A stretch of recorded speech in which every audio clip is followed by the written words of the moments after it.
Good morning and welcome to 365 Days of Amazing Stories with Theo Mayer. Today I have a story that I'm really excited that I found. It's a story called The Nightingale, and perhaps many of you have heard of this story, but it has such deep meanings that I think pertain to the world that we're living in right now that I'm excited to share it. So it goes like this. Long, long ago, before there were trains or cars or airplanes, before there was electricity, time when lighting was from a flame of a candle or a lantern. In the land of China, there lived the emperor. And the emperor lived in a palace that was so grand. It was the most beautiful piece of construction and architecture in the entire world. Floors and walls were made of porcelain and glistened. They were shiny, glossy.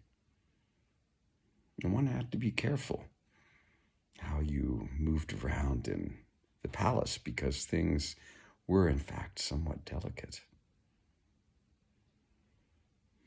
Columns were set with beautiful stones and gems. Light filtered in through windows. Some of them were colored glass that cast the most beautiful light as the sun traversed through the sky. The emperor lived there in this palace with, of course, the many other people that tended to all the things. It was like a city within the emperor's palace. And because the emperor ruled over China and was so powerful, wielding a great army, all the needs of the people that lived within the emperor's palace were taken care of by those people that grew food and made materials and were craftspeople, so that the people that lived and took care of the royal court really didn't need to go out of it. They lived in it.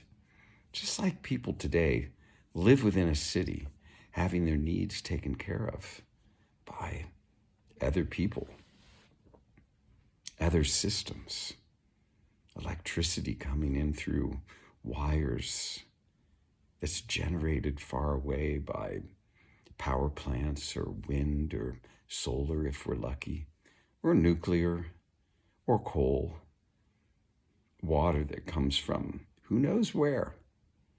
Maybe it's retreated water and then made clean by, typically in the US, chlorine. But what else is put in the water that most people drink living in cities? And how does it affect you?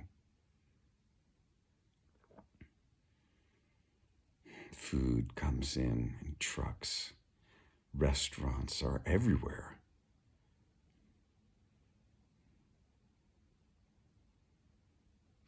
Well, the palace that the emperor had, of course, had a garden. And the garden was so large that the gardener did not even really know the extent of it. He knew not where it ended.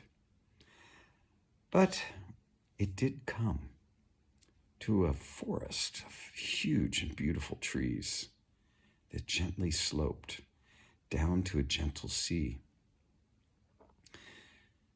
These trees overhung the sea, and fishermen, when they were out casting their nets, could even drift in under the shade of these trees if it was too hot. Now, it turned out that within that forest, in one of those trees, there was a nightingale who sang the most beautifully.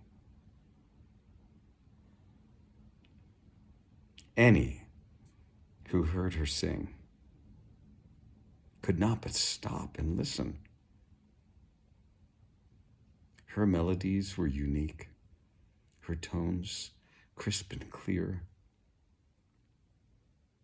and set in a way that any composer would be in awe of.